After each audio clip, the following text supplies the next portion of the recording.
Hello and welcome to Cool Breeze Over the Mountains, a podcast where we chronologically step through and discuss each film starring Keanu Reeves. My name is Andrew Gormley, and I am one of your hosts. I am joined in this episode by my co-hosts. Nothing's ever just a conversation with him. Eric Hall. Hi, everyone. I love the delay. And I know she will do the Continental proud. Introducing Angelica Jade Bastién. What the fuck is up, motherfucks? I love the energy right out of the gate. This is going to be very exciting. Angelica, I am very pleased to have you here. I'm happy that all of these kind of things fell into place to make this work. I would say that I have been sent 2 of your articles from our listeners, maybe a combined 57 times. That's a very specific number. I don't want to say that I went back and I counted each instance. However, URLs tend to stay the same. So I got your Grace of Keanu Reeves article the most. I believe that was, I can't remember this source. I saw it on RogerEbert.com. And then Keanu Reeves remains our greatest star 30 years on. So your bona fides are established. Big fan. Can you give us the elevator pitch for Angelica Jade? Then the elevator pitch for who the fuck I am, for people who have no idea. I'm a 31, dear God, year old in Chicago who is a culture critic for New York Magazine site Vulture. I love cats. I have 2 cats named Professor Butch Cassidy, and the other is named Paul Newman. You can see the theme running here. I'm just an all-around broad who loves film and good times. What can I say? That's fantastic. Okay. Love it. Love it. What we do is we ask every one of our guest hosts, what was the first Keanu movie you remember watching? Point Break. That's the one that I remember. Incredible. Great movie. So I'm assuming based on your current age, you were maybe a little too young to have seen Point Break at the time. So maybe describe your circumstances for having watched it. I was definitely probably a little too young to get everything, that was going on in the movie. But it had my interest because there were hot men in the movie. See what I'm saying? It doesn't take much for me to love a film, if you have really hot dudes in it. No lies detected. And it's just a fun movie. It makes you want to live in that world. Yeah, they definitely do a good job of bringing you in. And you can't, Swayze, it's like undeniable charisma. And then with Keanu in there as well, it's awesome. Point Break is an excellent first entry for Keanu. And then I have to ask, this is always just kind of like a personal preference thing, but if you could, off the top of your head, what are your top 3, maybe top 5 Keanu films? I love to see where people come from when it comes to him. Ooh, okay. Top 5 Keanu films. Definitely Point Break is on that list. It's First and Lasting Love. I really, really, really love My Own Private Idaho. I love John Wick. I love A Scanner Darkly, and you know what? To just round out that, I'm gonna say Constantine. Oh shit! Breaking out the Constantine. That is a good list, and kind of that runs the gamut. There's some new stuff, some old stuff. I dig it. All right, that's Angelica Jade right there. So we're gonna get into it. So. Let's not mince any words. I'm going to do some housekeeping real quick, and then we're going to start episode proper. So up top, as always, want to mention you can find the website at coolbreezepod.com. Email us coolbreezepod@gmail.com, or hit us up on Twitter at coolbreezepod. I will not read the entirety of this email, but we got one from Helen Moon talking about how much she enjoys the podcast. I'm going to say it was probably about 700 or 800 words. So it was a lot, and I was very moved by it. So shared it with the co-hosts. We're all very, very appreciative of it. Helen, thanks for taking the time to do that, and for the really, really kind words. I also want to note that Helen, weirdly enough, was the listener who pointed me to, Angelica, your tweet about wanting to be on more podcasts. So it's all this weird full circle thing. I love it. I love it. If you happen to be watching live on Periscope or Twitch, you can chime in with your 2 cents, have us read your comments aloud, agree, debate you, whatever is called for. I've had a number of people reach out about getting the podcast on YouTube. That is in progress. It will be done hopefully within the next week and a half. So stick with us. Finally, if you want to be excellent to us, please share the show with your friends, rate and review us on iTunes, brings more folks into the fray. We only have like 4 episodes left until we get to the end of Keanu's career, and then we move on after a short hiatus. So join in now. It's great. You have a huge backlog to catch up on. All right. Angelica, if you could, I would love for you to tell us what we're here to talk about today. Okay, today we're talking about the egregiously long, but still fun, John Wick Chapter 3, Parabellum. And so here's the plot synopsis from Rotten Tomatoes. John Wick is on the run after killing a member of the International Assassins Guild, and with a $14 million price tag on his head, he is the target of hitmen and, of course, hit women everywhere. Mm-hmm. And the movie has 4 writers credited, Derek Kolstad, Shay Hayden, Chris Collins, and Mark Abrams, based on Kolstad's characters. And it was directed, of course, by Chad Stileski, who needs no further introduction. And alongside Keanu is a lot of great actors. I really enjoyed the cast. So it's Halle Berry, Ian McShane, Lawrence Fishburne, Mark Dacascos, Asia Kate Dillon, Lance Reddick, Angelica fucking Houston, and Jerome Flynn. And so, Eric, what do the critics and the people have to say about the movie? Well, unsurprisingly, this is pretty high rated.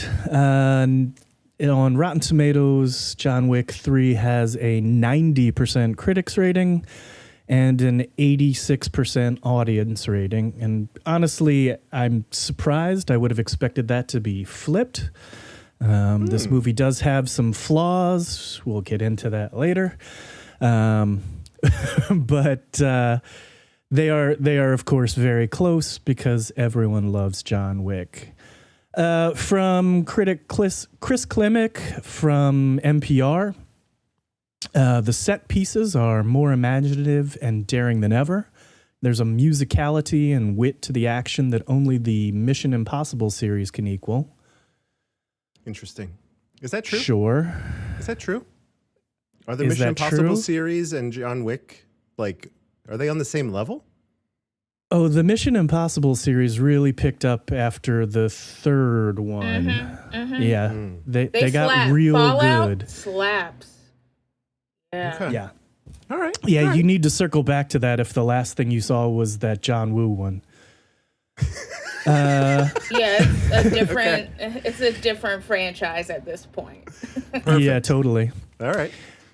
User Max G said that the John Wick movies never disappoint. Keanu Reeves' performance is outstanding. The choreography is honestly great. Everything about the film I honestly enjoy. There are a few parts that don't make sense, but overall it's a good film. I always love a really rousing review that then admits that there are parts that don't make sense. From our listeners, Zoe chimed in, I needed a rest after this one. It was relentless. Such a relief for John to go for a stroll in the Sahara Desert. I would argue that's the boring part of the movie.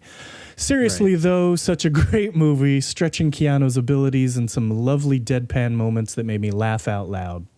Halle Berry in the backwash, Zero being a massive fan, and "oh, they took a finger" comment from Lawrence Fishburne.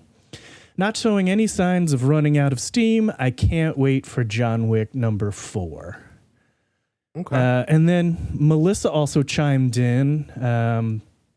We're going to summarize Melissa's thoughts, but I have many opinions on this movie and not many are good. Overall, my least favorite in the franchise, and it sits in the bottom half of my Keanu Reeves movie ranking. To me, it felt too long. At one point during the first viewing, I looked at my watch to see how much time had passed because I was ready to be done with it. I will say this movie made me really question Keanu's acting ability. His speaking parts were really forced, and he doesn't play angry well. And then the most common question, apparently, or comment about this was, what is wrong with Keanu's hair in this movie?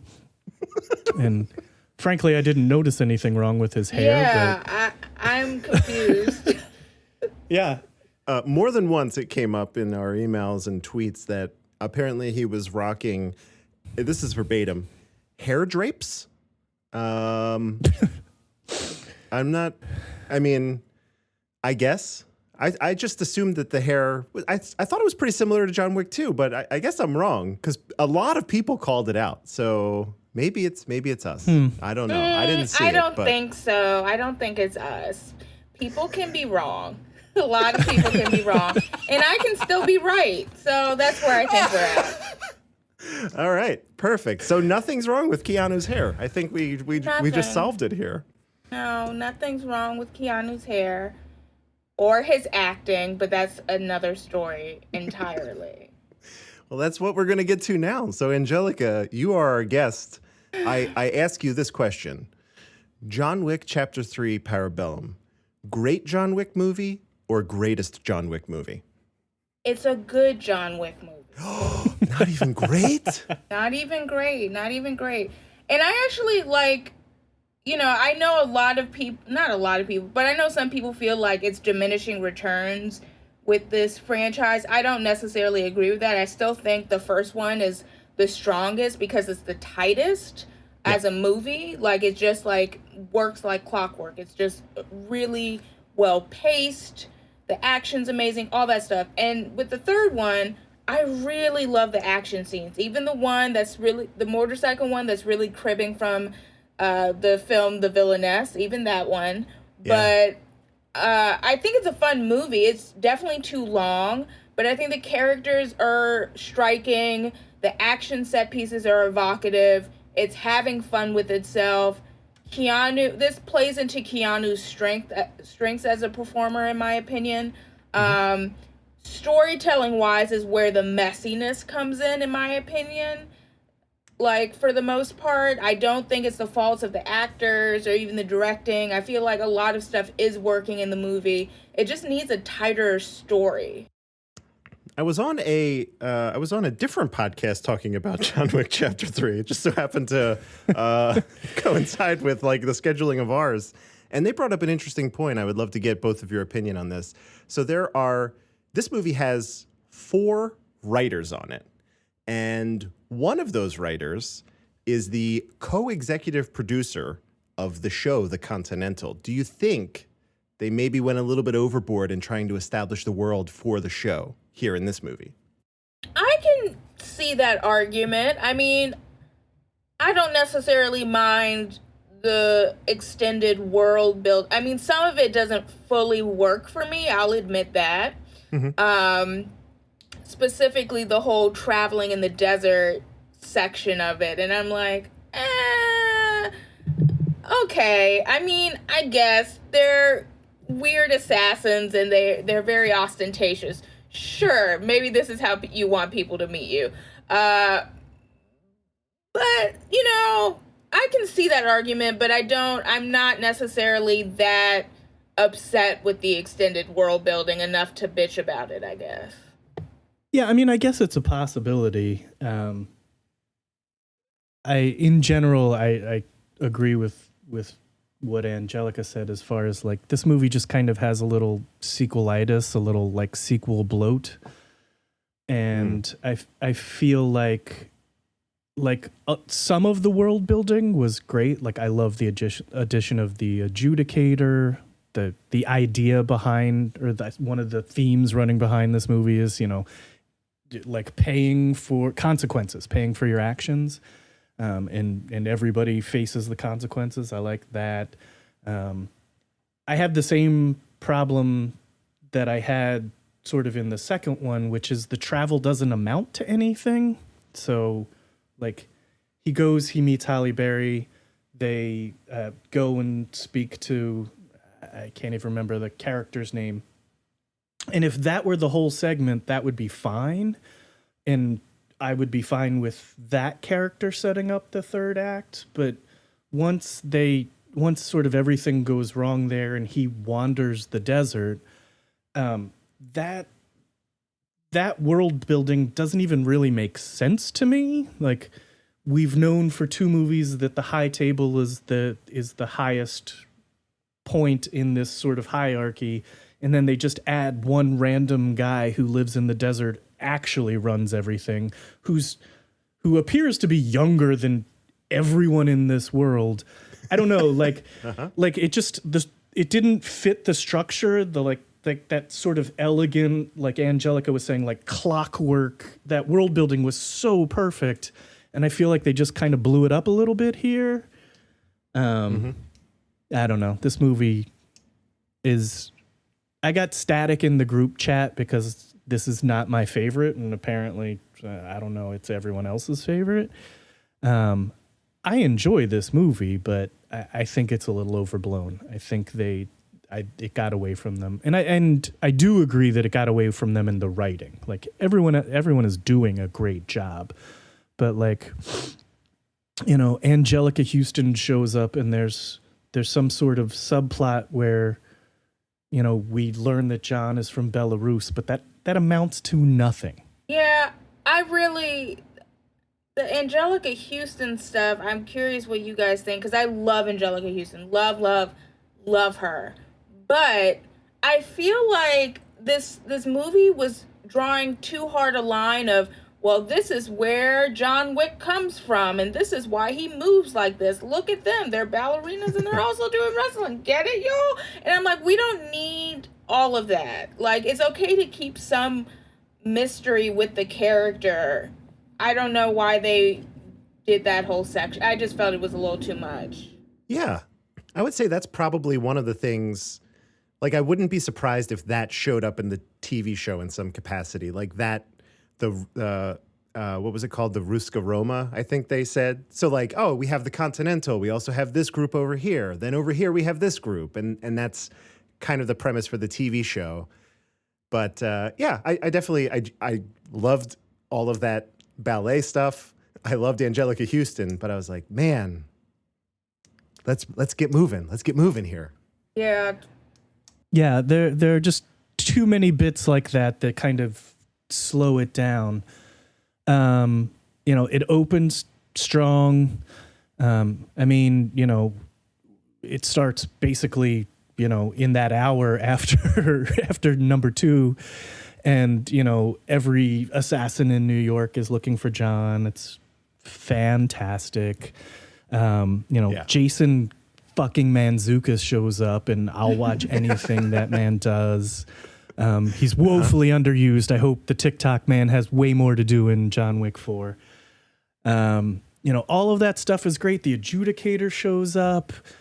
Even like Mark Dacascos, I was kind of surprised when he shows up because he's you know, a B movie action star, but he fits really perfectly in that role. He's kind of like, he's like generic John Wick. He's like Bobo John Wick. When your parents wouldn't buy you Nikes, you got Mark Dacascos. And he works like really well in that. At the end, like part of his performance was bugging me a little bit because it seemed like he was maybe a little too flip and too arch for this particular movie, which the tone seems a little heavier. It's not quite as light as the first 2.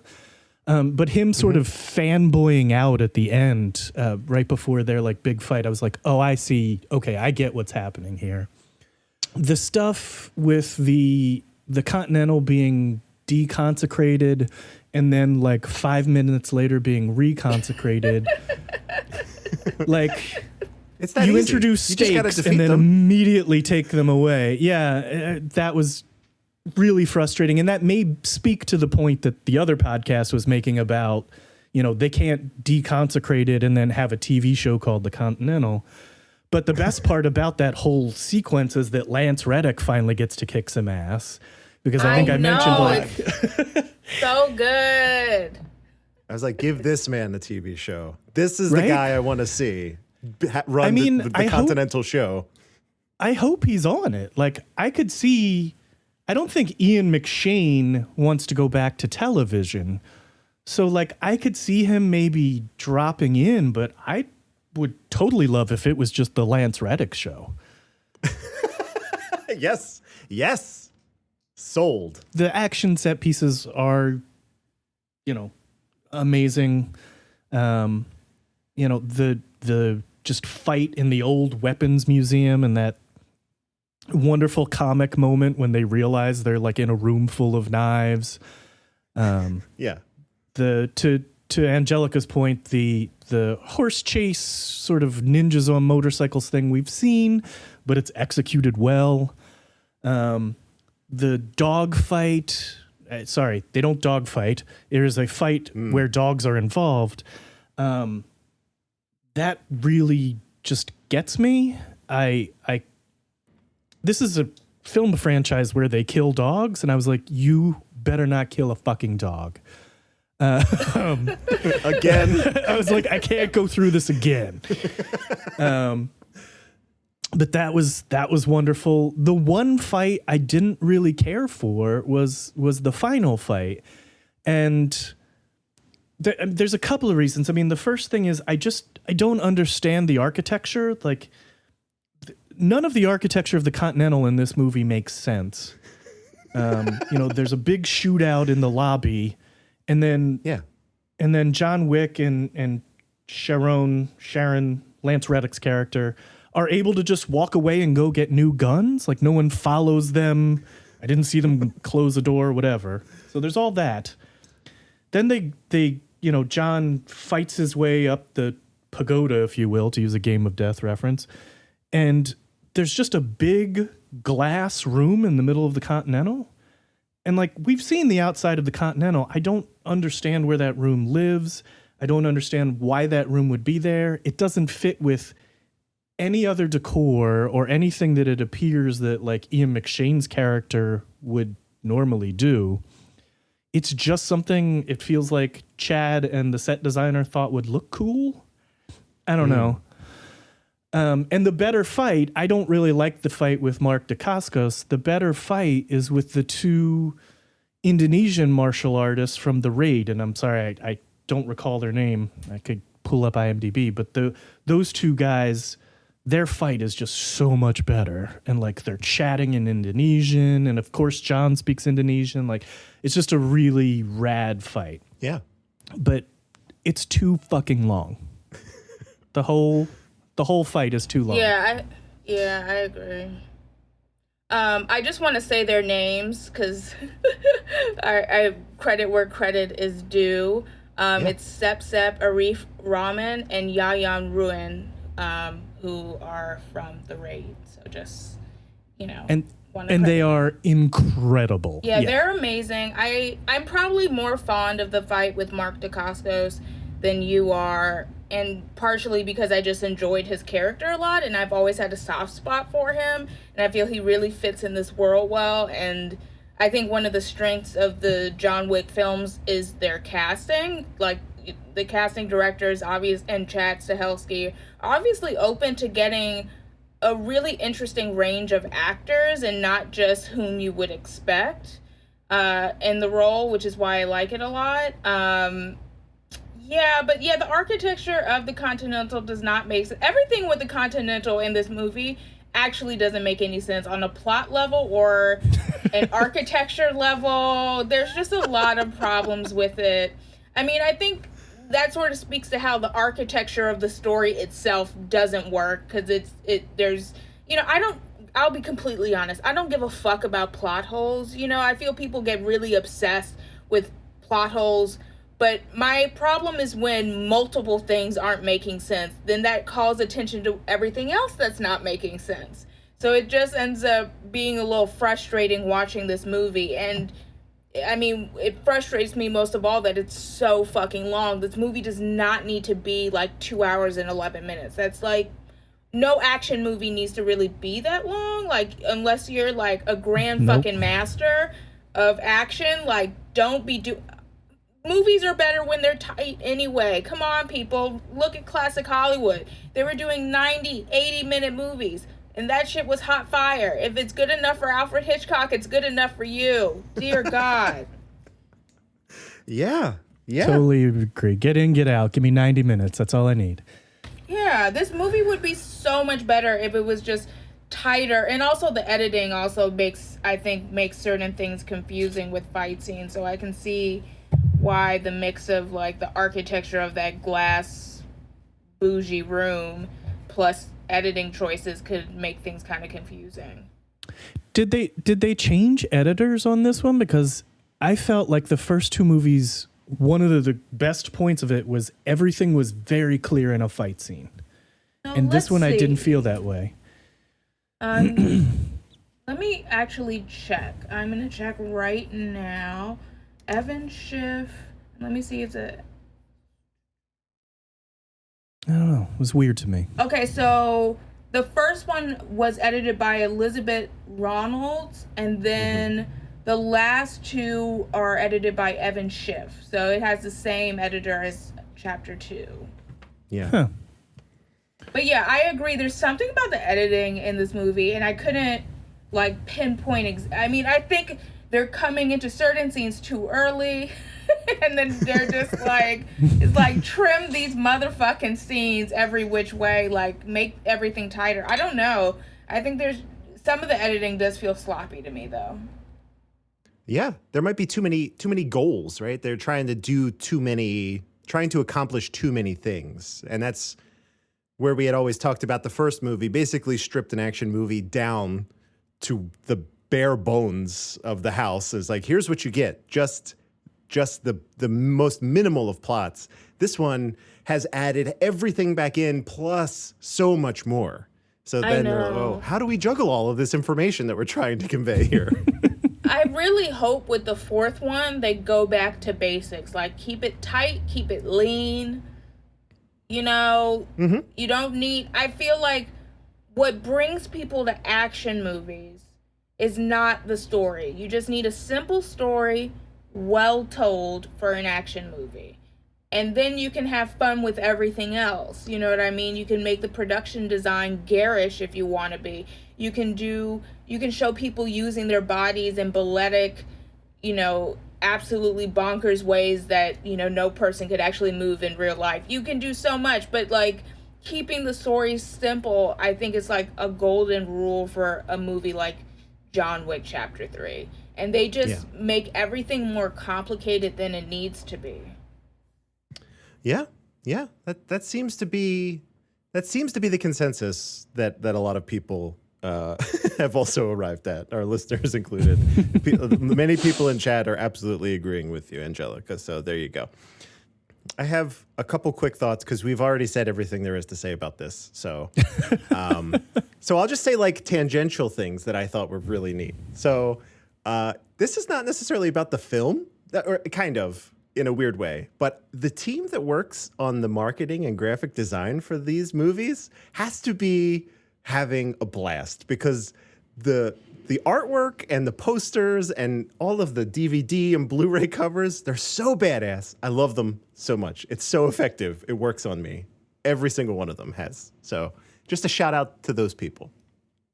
So Eric was also on our review of John Wick Chapter 2. At the end of that, I said, I've never seen a movie more confident about getting a sequel based on the final moments of the film.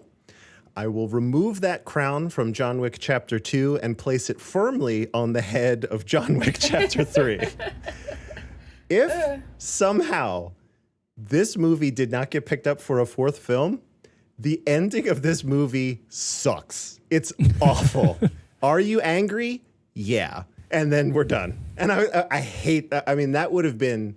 Obviously, these movies have been on an up and to the right trajectory for every single one of them. But at least the second one stands, like if they were like, we're not going to make a third one, that second one has an ending that's like, okay, great. This one is like, we're just saving a bunch for Chapter 4. We did as much as we could here. Let's just wait for Chapter 4 to tell the rest of this story. So, yeah, I've been a little bit cagey about how I feel about this movie. But I think like as they add these traditional action elements back, I think the storytelling and filmmaking benefits, but then it becomes too long and like drawn out. Like we've said, like the first two movies are like sit back and relax for me. Like I'm like, great, this is popcorn. I don't need to really think too much. I'm just being visually entertained, right? And the stakes are very low. The opening scene of this movie with the countdown, like we have 30 minutes and we got to figure out what this dude's going to do in 30 minutes. I felt like a real tension when I saw it for the first time. I was like, oh shit, like everyone in this city is coming for this guy. What do you do with like 30 to 40 minutes? And I really, really like that. But as both of you have said, it is at the cost of like a slightly more sloppy narrative overall. We have to like go to a bunch of different places for some reason, even though it always ends back in New York all the time. Yeah. So it'll be interesting if that's the case again. We're like John Wick Chapter 4. Do we go somewhere only to come back to New York? Is that the circle we're in? Yeah, can I make one more point before we move on? You know, one thing I was thinking about with the first one is that it's really steeped in like noir ideas and very much seems like in the mood of a neo-noir, which is totally not true with the last two. They're far more action forward and action or in like fit within the action genre in terms of narrative beats and everything. It would be really fun to see if with Chapter 4 they bring back more of a noir vibe and a simpler story. I think that would really, really be interesting. Yeah, a lot of people have likened this, and I don't necessarily know how I feel about this comparison, but I've heard it a number of times now. The trajectory of this to the Fast and Furious films, right?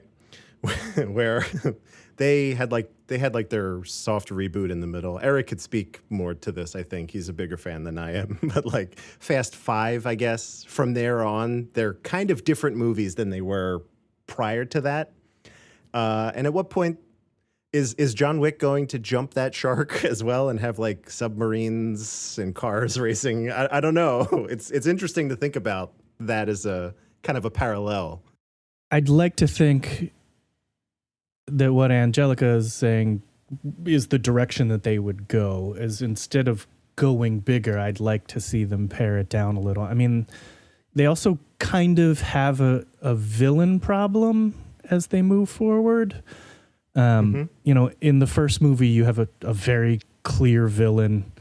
You know, he kills his dog, he steals his car, we get it. You know, the second movie starts to get a little more muddled, but like, you know, we understand it. By the third movie, I guess arguably John is kind of his own worst enemy, but like, and don't get me wrong, I love Asia Kate Dillon's adjudicator and everything they are wearing in this movie. Yeah. And they work as a villain, but I don't feel like it's not on the same level. It's not as clear as this guy killed my dog, I'm going to go kill him. Like John Wick doesn't really have any problem with the adjudicator. Right. It's the system. And that's where I feel like this one gets a little muddled. You know, there's no final confrontation with the adjudicator. In fact, oh no, they do meet at the end. Okay, I was like, do they even meet at the end? They do. Do they? Yeah, You on the know, roof. so- Yeah, So like moving forward, hopefully it doesn't just get more amorphous. And it's just, you know, John against the high table who we don't even know who that is. yeah. We know that we know of it from the world building that there are multiple people that sit on it. We've met the guy that sits above it, right? So like we have like a couple faces, or at least an idea of the group, right? So it's some Illuminati level stuff going on here. So that will be interesting to have like a single focus as a villain. That checks out. My only other note here, I would love to know if both of you agree. I think this is the funniest one of the three.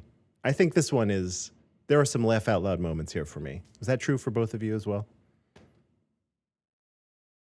No? Okay. No. Yeah, I was like, I would say like wry. Like it was very wry humor, but like I So like, the thing about in Morocco, like he shot my dog, and John's just like, I get it. Like just little stuff like that.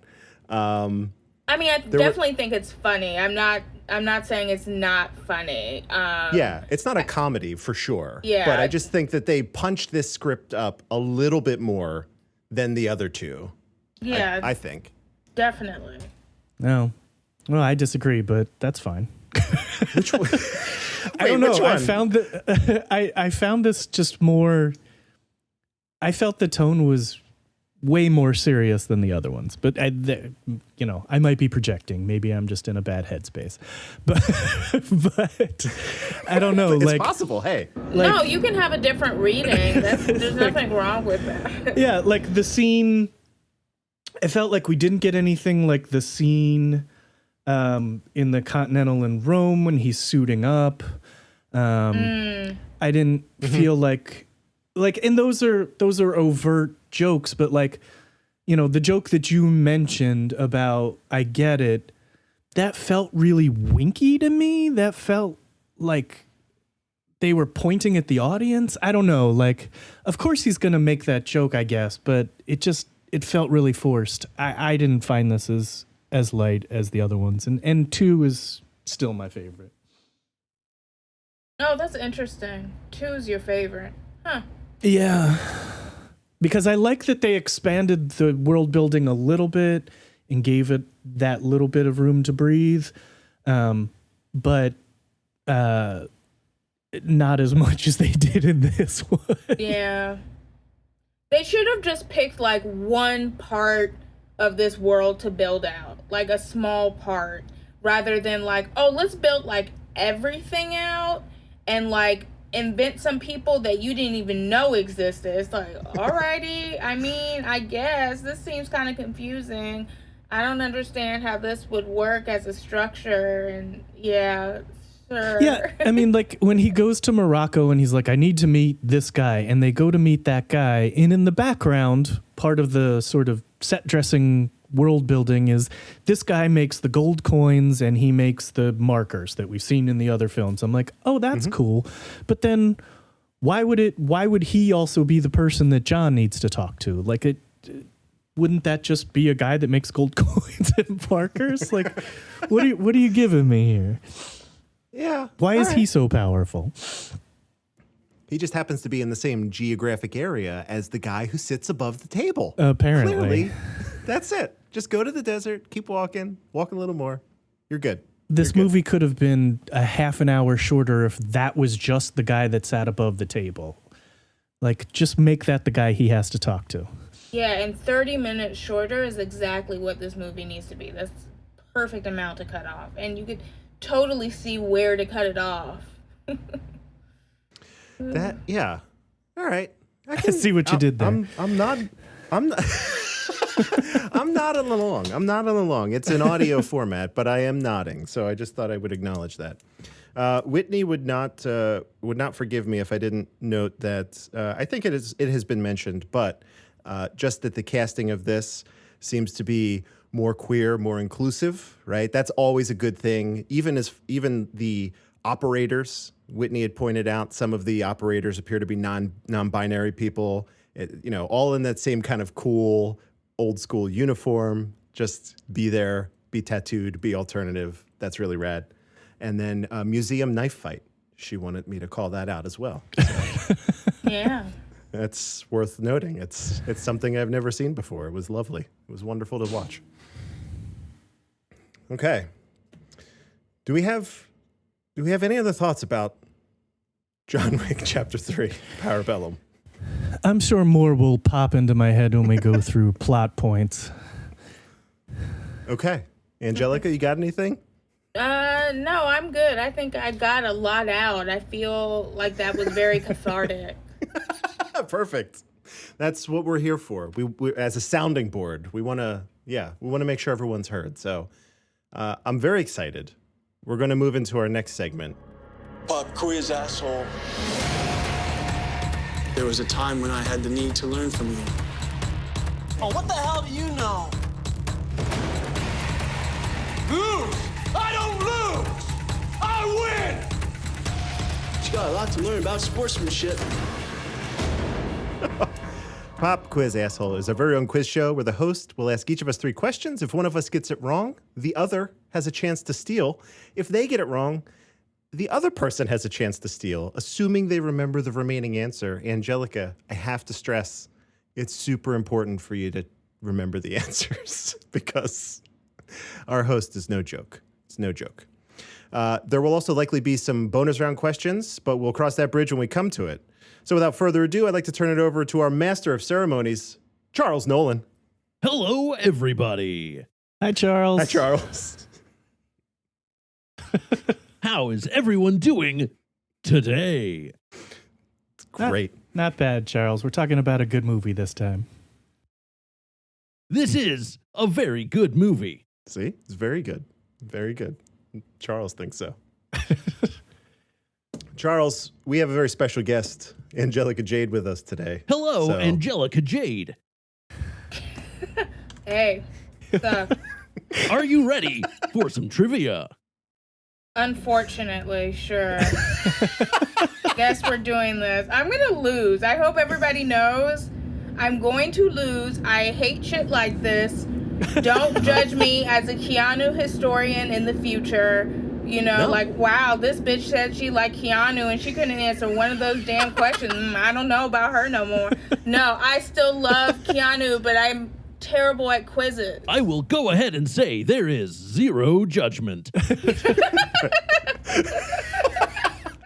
Also, Angelica, I've Andrew. lost... Yeah, Andrew and I usually lose, so it's. I've lost almost every round to my co-host Whitney, for the record. I am garbage at this, so we're all in this together. I don't even... Beautiful. All right. All right. Whenever you're ready, Charles. This may be the week that the void wins. I don't like that. I don't like that. Well, let's go ahead and start off with our first question being posed to Angelica. Okay, let's do it. At the beginning of the movie, when they're updating the bounty board, the bounty below John Wick's is for I, Lebedev. What's the amount of the bounty? Oh my God. Oh my god, I have no idea. Is Hold it? on, we It's got multiple multiple choice. Oh, it's multiple choice? Oh. Yeah. Yes. Well, thank God. Is it 2 million, 3 million, or 4 million? I'll say 4 million. That is incorrect. Oh, boo. Steal. Andrew. Is it 2 million? That is correct. Yes. Yes. I knew that. No, I did not. All right. We're off to a start. Off to a start. Moving on to Eric. Oh boy. What kind of puzzle is Winston working on when he gets the text about the excommunicado going into effect? Is it a Sudoku, a word jumble, or a crossword? I'm gonna go with a crossword. That is correct. Yeah, Winston's sophisticated like that, right? Yeah. He's probably doing it in blood. I don't know. I was gonna say pen. He was but- using a fountain pen. All right. All right. Were you even watching this movie? I don't know. It's okay. I mean, you know, I was getting high when I was watching this, so maybe that was a bad idea. No, I mean, it might be a subconscious thing. And this is like the perfect movie to get high and watch. If I could get high, I would. But being a being from the void, I don't think I can. Moving on to Andrew. All right. The scene where John builds his own revolver out of parts from others is a reference to what classic Western where a character does the same thing? It's never gonna. Is it The Magnificent Seven, The Good, the Bad, and the Ugly, or The Searchers? Shit. The Good, the Bad, and the Ugly. That is correct. Yes! Another one that I was totally aware of. All right. You said it with such confidence. Back up to the top with Angelica. Okay, can't wait to lose again. Wow. What is the name of the stable company that John gets chased into? Is it the Metropolitan Horse Stables, Hoof and Heart Stables, or Stinger Horse Stables? Oh, fuck. I don't know. A. That is correct. Oh, You wow, did okay. See? It's paying off. It's paying off. Okay. Moving on to Eric. Yeah. What is the name of the first person to try and kill John in the library before his status goes into effect? Oh, man. Is it Dimitri, Ernest, or Francis? Oh, it's that big NBA player, Dimitri. That is incorrect. Steal. I'll steal Oh. it. I know the answer to this. Angelica. It's B for Ernest. That is correct. Oh my gosh. All right. All right. I mean, he looks like a Dimitri, though, right? Come on. Yeah, he does. That's why I was like, oh, this dude's going to say Dimitri, so I can steal this shit. Thank you. Perfect. Perfect. You understand how the game is played. All right, moving on to Andrew. Okay. Which of the following does the Bowery King not declare himself to be during his initial meeting with the adjudicator? The throne, the king, or the Bowery? The throne? That is incorrect. Shit. Steal? Angelica. Oh, I don't know, actually know. B? That is correct. Sure. He never calls He himself the claims king. he is the throne and he is the Bowery, but at no point does he say he is the king. He says that later, I guess, right? It is Yeah. later Yeah. before his 7 cuts. Damn it. All right. Back up to the top for the last round of regulation questions to Angelica. Oh. All right. Okay, let's do it. Chad Stahelski created a form of martial arts just for this movie, focusing on what? Is it belts, dogs, or motorcycles? Holy shit. Oh, what the fuck? Okay. Okay, wait. At least I don't think it's C.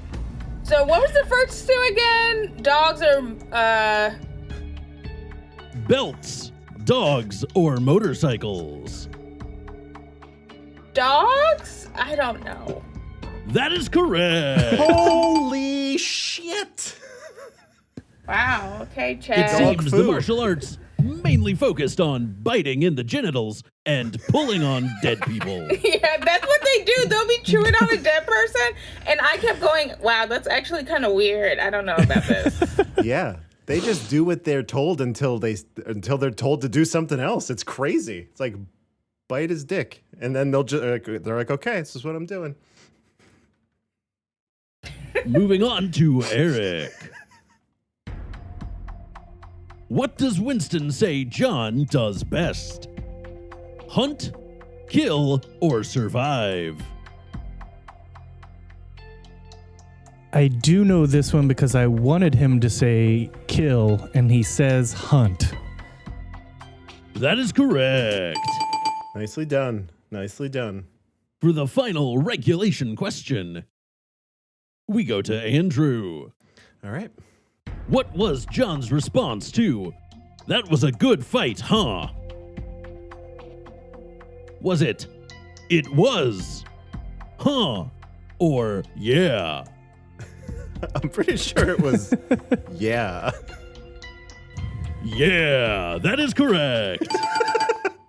That's a majority of his lines in this film is just the Yeah. response. It really is. Yeah. Such gravitas. This takes us into our bonus round. We have 3 bonus round questions. These are not posed to anyone in particular, but instead asked, and then the contestants get to buzz in. Let's hear everybody's buzz in, starting with Andrew. Mine is bzzz. Fantastic. Eric, what is your buzzer sound? I stole from Ruby Rod. It's bzzz.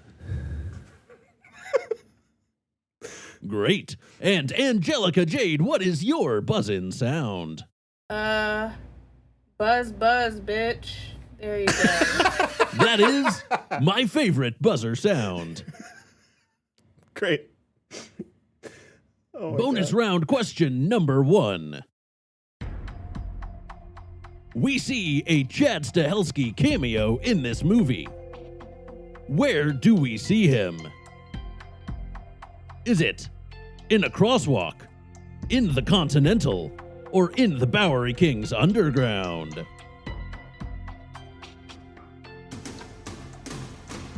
Bzzz. Eric. Wild guess he's in the Continental. That is incorrect. Bzzz. Andrew. The Bowery King's Underground? That is incorrect. Damn it. Angelica, do you have this? Oh, wait. I can still get it, even though it's... Are you God damn it. serious? Yeah. Yep. These are the rules. So- Consequences.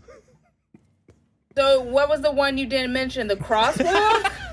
It was the crosswalk. Yeah. Wow. You guys need to rewrite the rules. That's really not... that shouldn't happen. Sometimes we only have 2. Sometimes it's 3 when it's 3, you know? That's... I get it.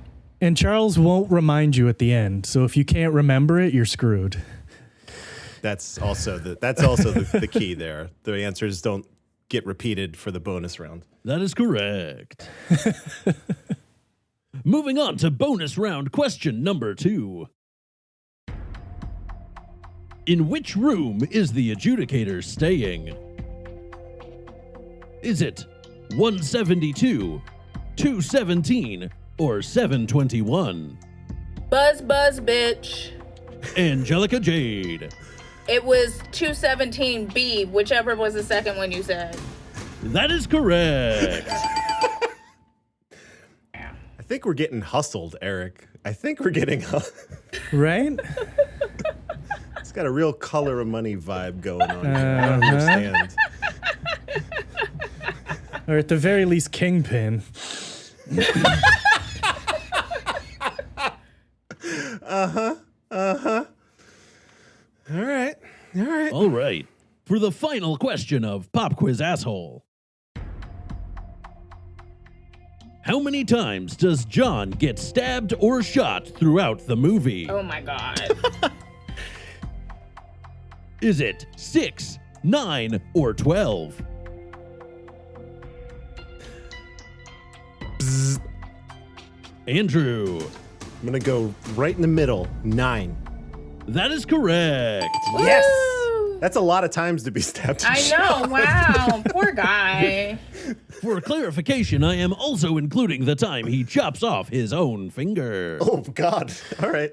There you go. Spoilers. Everyone's seen it, Charles. It's fine. Well, with that, we do have our final scores. Even after saying she was going to lose, 6-2-4, our winner is Angelica Jade. I really thought I was going to lose. You did it. Oh, my God. This is our fanfare for you. You could do a lap. You can give a speech, whatever you're into. You don't have to. No, I am. You shouldn't have said that because now I'm going to talk. All right. I'd like to thank the John Wick Chapter 2 poster I have in my bedroom for being there for me better than any man could. So there you go. I'm kidding. That's totally not true. That's like, there's great men in my life, to the men who may be listening to this in the future. I promise, I love you all. I just like to make fun of men. You know, that's all. Fair. Totally That's fair. all. But also, it makes sense. Like, when I tell people, oh, I was on a Keanu podcast and I won the pop quiz, they're going to be like, well, duh, bitch. The fuck? Yeah. After you said right up top to the contrary. So, people know you. That's all. All right. Make sure everyone knows you scored the same that the other two scored combined. Oh, Charles, what a stab in the back. Oh, I'll definitely write that down. Thank you. You are welcome. Sure, it'll make some of the Twitter clips. All right, fine. And now we move on to Pop Quiz Audience. All right. For our listeners at home, I will ask 3 questions, and you can tweet to me at TheNolan, TheNowlin, or with the hashtag Pop Quiz Audience. And if you get the right answer, I will call you out in the next episode. Our 3 questions from our last episode are as follows. Question number 1. What time is it when Ed tells William they need a generator? It was 2 a.m. No one got that right. Uh-huh. Mainly because I think they would have had to watch replicas again, and who would want to do that? No.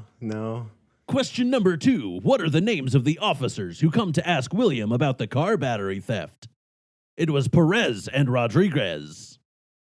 That was correctly guessed by Zoe. Way to go, Excellent. Zoe. Excellent! And question number 3 was, what Ivy League school's t-shirt does William wear throughout the movie? Zoe correctly got this one right as well. It was Stanford. Excellent! And here are our 3 questions for John Wick 3's Pop Quiz Audience. Question number 1. What time is it at the start of the movie, according to the clock tower? Number 2, how many minutes will it be before Sophia and John leave after John gives her his marker? And question number 3, what's the name of the dog that followed Orion through the sky? Tweet to me with your answers to get acknowledged in our next episode. That's fantastic. Charles, couple bits of housekeeping here. She's not watching live, but it is Zoe's birthday, and I think she would appreciate a wish from you. Zoe, happy birthday. Congratulations on being born and lasting as long as you have. I am very happy that you exist. There you go. And also, Angelica, it should be noted, chat is going crazy for you. So they're celebrating your victory. I feel a little hurt, but that's okay. So there you have it as well. Everyone, I posted your Twitter, so there you go. People will be following. I love it.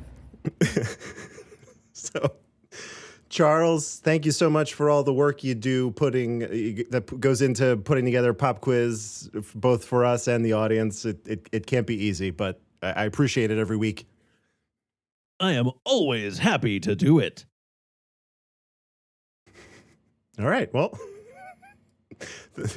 we'll talk to you on the next episode. Have a great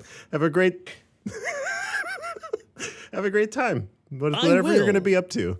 I'm going to pop back into the void and get some sleep. Perfect. Sounds like a plan. Thank you so much for having me. You all have a fantastic rest of your day. Oh, all right. That was fun. Angelica, not too bad, right? No, it's not too bad because I actually won. If I hadn't won, then it would be bad. I can understand that. So, Eric, this is your part here. What you're going to do is just hit some of the major plot points of this movie, and then we'll get to our recommendations and rankings at the end. Are you ready? I am ready. The Wikipedia plot summary of this bad boy is pretty extensive, so pardon me if I cliff noted a bit. But the movie begins less than an hour after the events of the second film, where you remember John is a marked man because he killed a member of the High Table in the Continental. So we see John sort of running through the city. He goes to the New York Public Library, where he finds another marker that we saw in John Wick 2 and a crucifix. But he's injured in a fight because every assassin in New York is looking for him. He hasn't 100% been excommunicado yet. We're seeing that machinery put in place. So in the interim, he goes to one of the sort of assassin doctors played by the Keymaster from The Matrix for a little Cool Breeze crossover. And I did not know that. That's awesome. yeah. The doctor doesn't manage to finish before the excommunicado is up, resulting in John finishing his own patch-up job. And the doctor asks him to shoot him so that the High Table doesn't think he, assisted him while he was excommunicado, which leads to a wonderful bit of humor. We talked about humor earlier. There is a funny bit here where the doctor's about to tell John where to shoot him, and John just shoots him right there. I found that very funny. See? As he's sort of making his way through New York City, he gets attacked by a gang of assassins and randomly stumbles into an antique weapon museum. What are the odds? In there, he tries to reconstruct a pistol, as we noted in Pop Quiz. And in my favorite scene that I mentioned earlier, they discover they are just in a room full of knives. So that's a great fight. After that fight, John meets with Angelica Houston, who is credited as the director.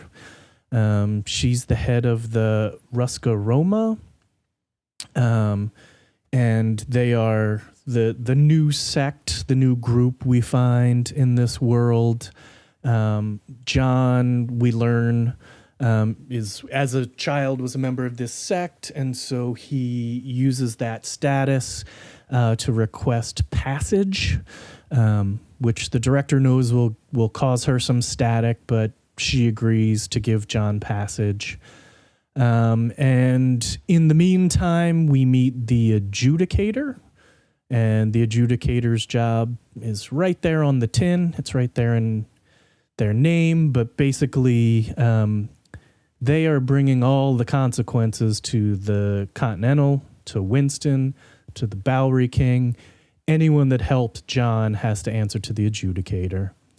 As part of this, the adjudicator hires Zero, who was the Mark Dacascos role that we mentioned earlier. Did anyone else find this a little too like Kill Bill Volume 2 for them, that Zero is working as a sushi chef? Or is that a trope in these movies that I'm not familiar with? I don't know. I thought it was pretty cool. It's just like, this is everybody. It seems like clearly like half of New York also moonlights as an assassin. So this is just what he does as like his, when he files his taxes, he's like, oh, I'm a sushi chef. But that's true. I also have all these gold coins, We mentioned in 2 that we weren't sure why someone would walk around like cleaning the subway if they were also an assassin. So I guess right, I guess they do all have cover jobs. Yeah. In the meantime, John ventures to Casablanca and meets up with Sophia, who's somebody he used to work with, and she manages the Continental there. He still has a marker from Sophia and asks for her help to meet the elder, who is the person above the High Table.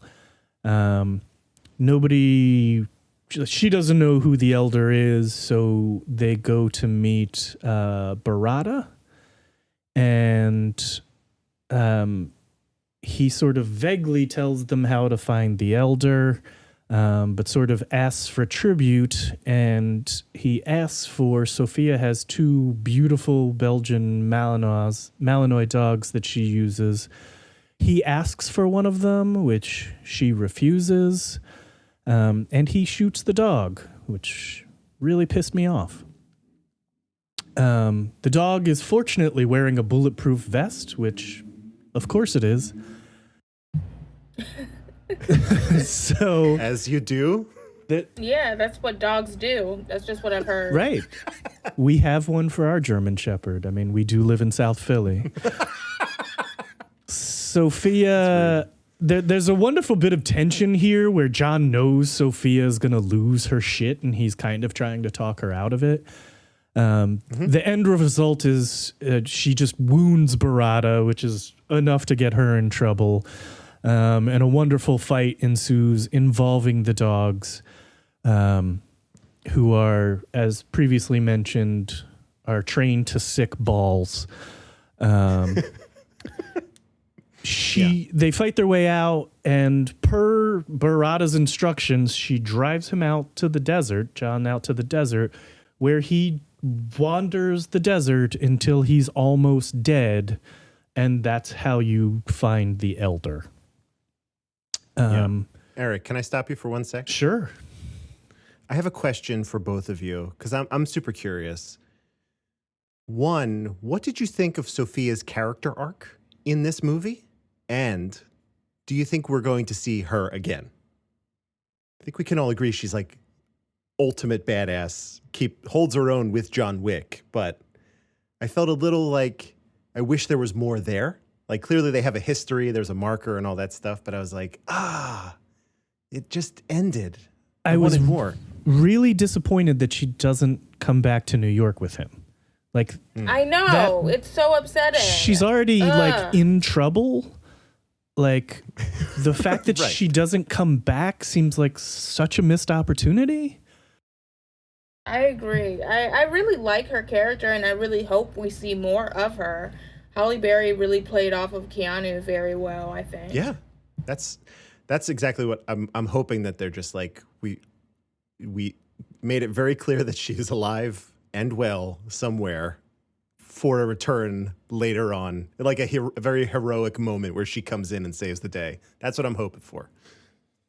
Yeah, like even if she was just like who was in the first one?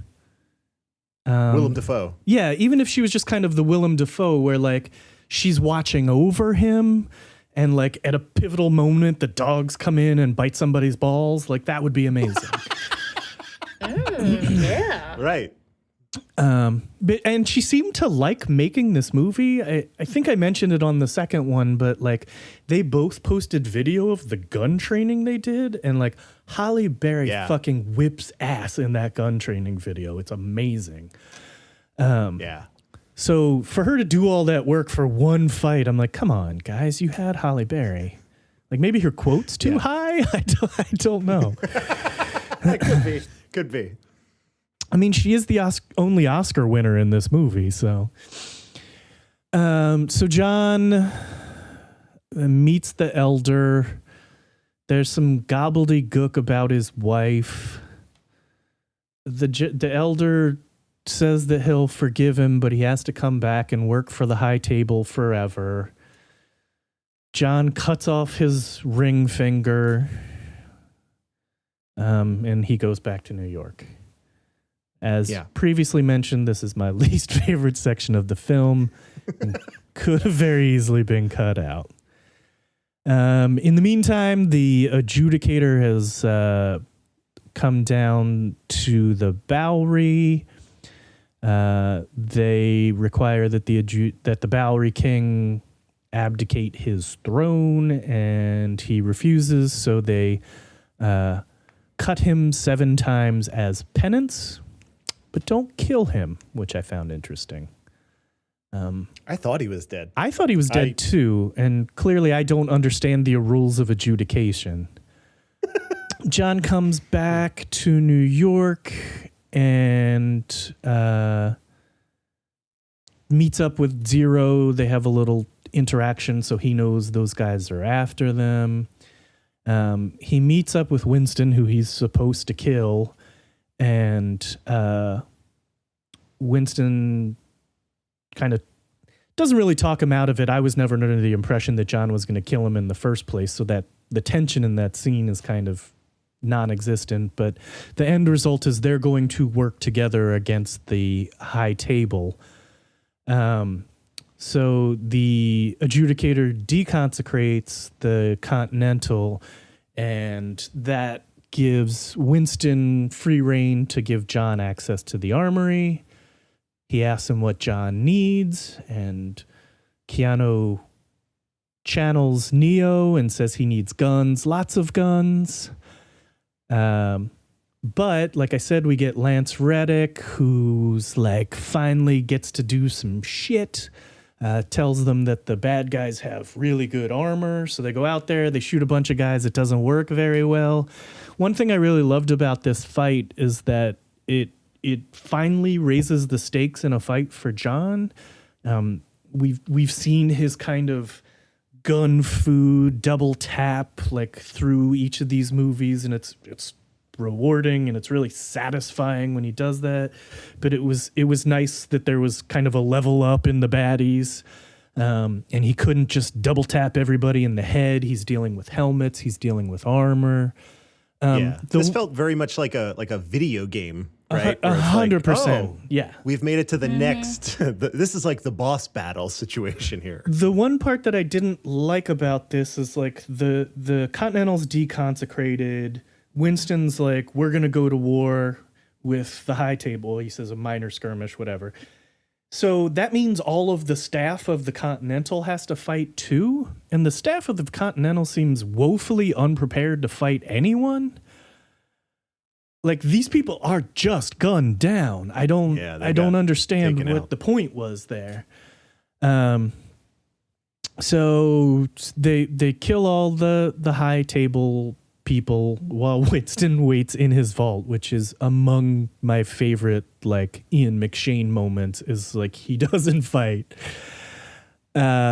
Which leads to the sort of long drawn out glass room fight with John and Zero's students.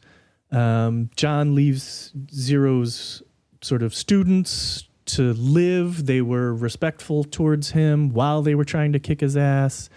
He stabbed Zero directly through the chest, which was very confusing because Zero's still talking, which I've never been stabbed through the chest, so I don't know. It seems unlikely. At which point the adjudicator kind of, realizes that things aren't going their way, so she asks for a parley with Winston, who explains that his rebellion was a show of strength. I don't know if I buy that. This whole scene seems like it's on shaky dialogue ground, but she buys it. John shows up and is like, okay, well, if you're going to go back to the high table, what happens to me? And Winston's like, well, obviously you have to die. Shoots him several times, and John falls off the hotel. The Continental's reconsecrated. The adjudicator's like taken off. And before she does, she goes around the corner to look for John's corpse, and it's gone. Which is all, again, narratively a little suspect, because even if Winston shot him with blanks or shot him where his body armor was, whatever bullshit they're going to come up with in the fourth one to explain it, John like smashes into a lot of stuff from a very high fall. So I still don't see how he survived that, but it's fine. It's an action movie. What we learn is that the TikTok man, Jason Mantzoukas, gets to come back, has found John, and delivers him to the Bowery King, where he asks John if he is angry, and the terrible line of dialogue that Andrew referenced earlier, John just says, yeah, and that's the big climactic moment we go out on. No, it's terrible. It's not terrible. It's just... I mean, we've heard him say, yeah, 400 times in this series. I just don't think it's the way to end the movie. That's all. Ugh. Anyway. At least he doesn't say, whoa. What? Why would he ever say that in that moment? That'd be really strange. It would be totally strange, but that's what Keanu Reeves is contractually bound to say in every movie, isn't he? They have referenced the Matrix so many times now. You know, the guns, lots of guns. There is literally a lobby shootout. You know, it's fine. But no woes. I can't. That's a bridge too far for me. Everything else in this movie checks out. Not that though. I mean, weren't John Wick 4 and Matrix 4 due pre-COVID to open on the same day?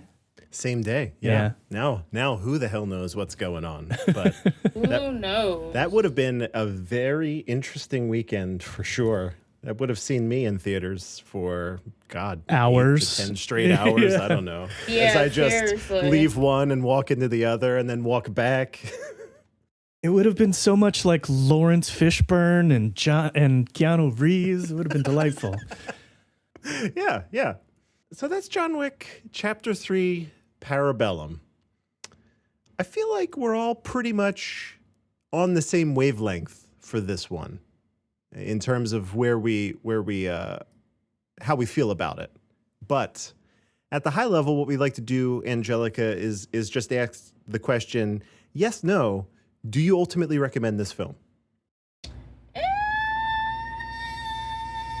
Sure. Okay. Begrudgingly.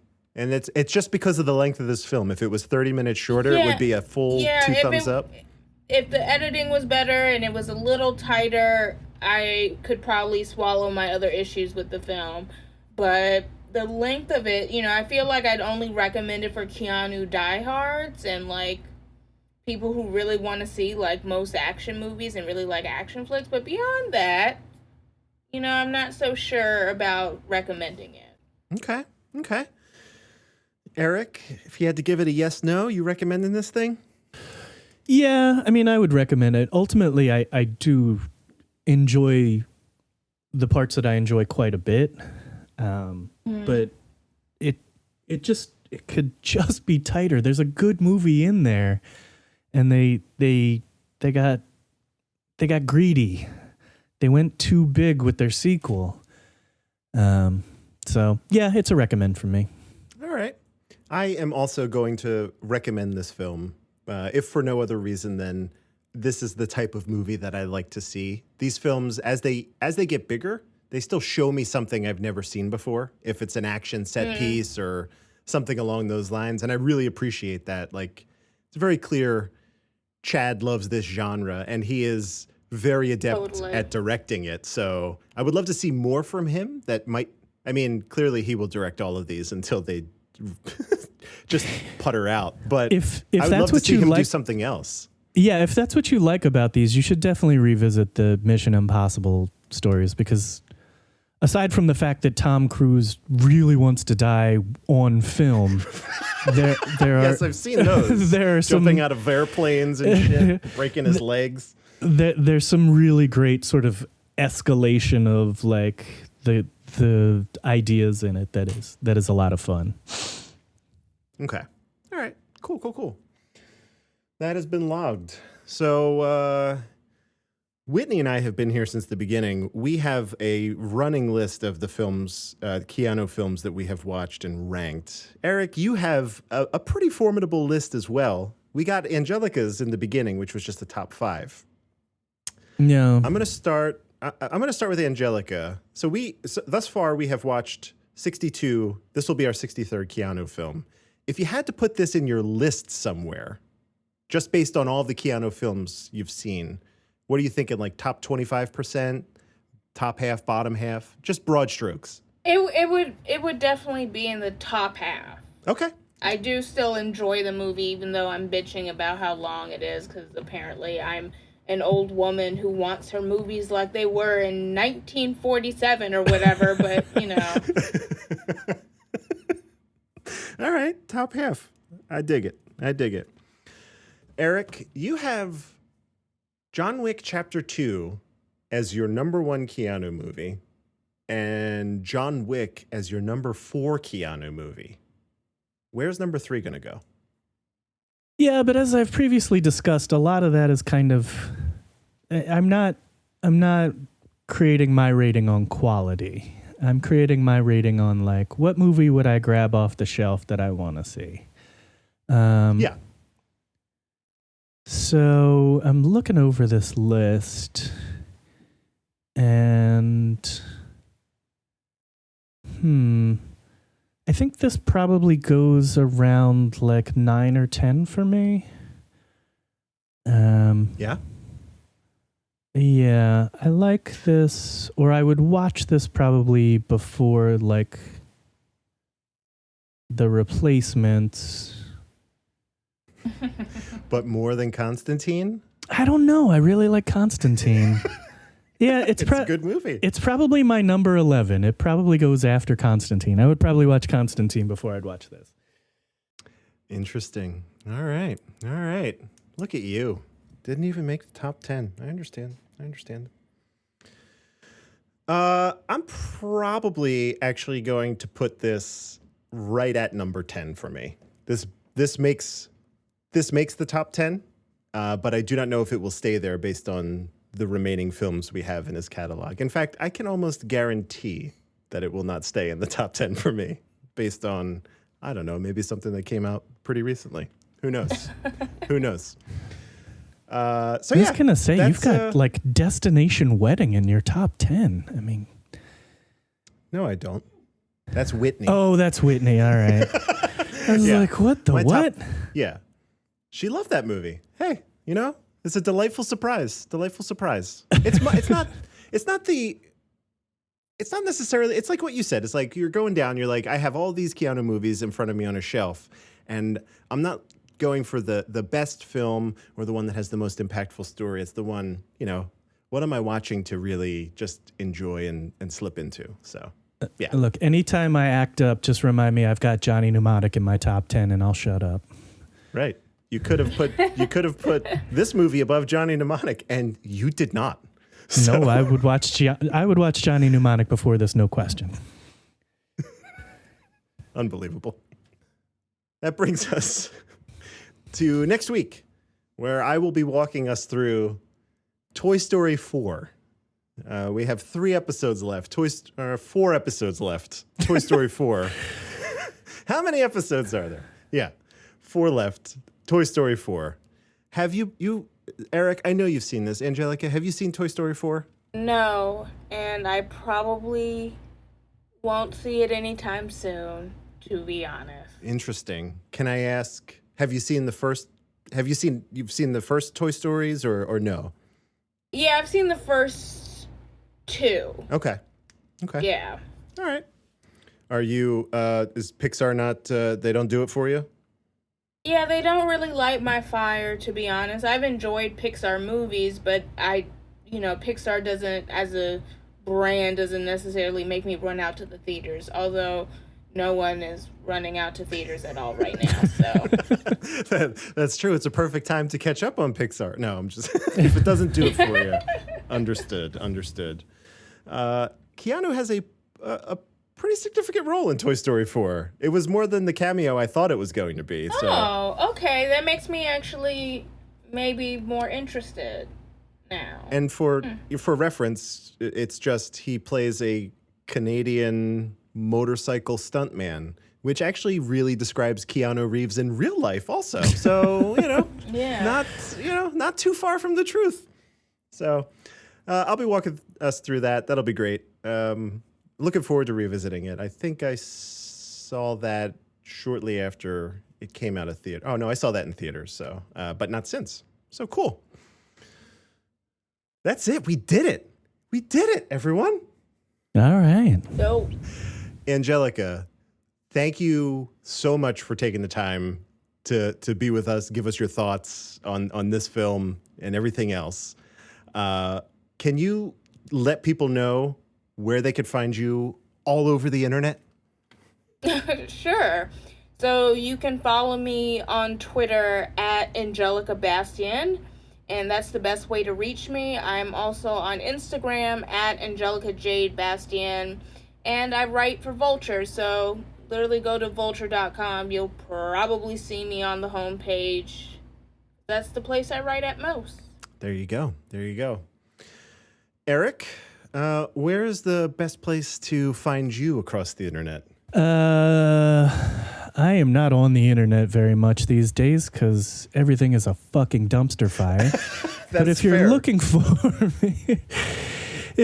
for me, I tweet and Instagram under the handle Platypus Jones, all one word. The podcast that Whitney and I did, where we watched all of the Fast and the Furious movies in 72 hours, should be coming out soonish. I'll believe it when I see it. I mean, that's But fair. I'll help if you need help. If you need help, I'll help out if you need to. If you need like hosting or whatever, I can hook you up. Okay. All right. We'll talk offline. Yeah, all right.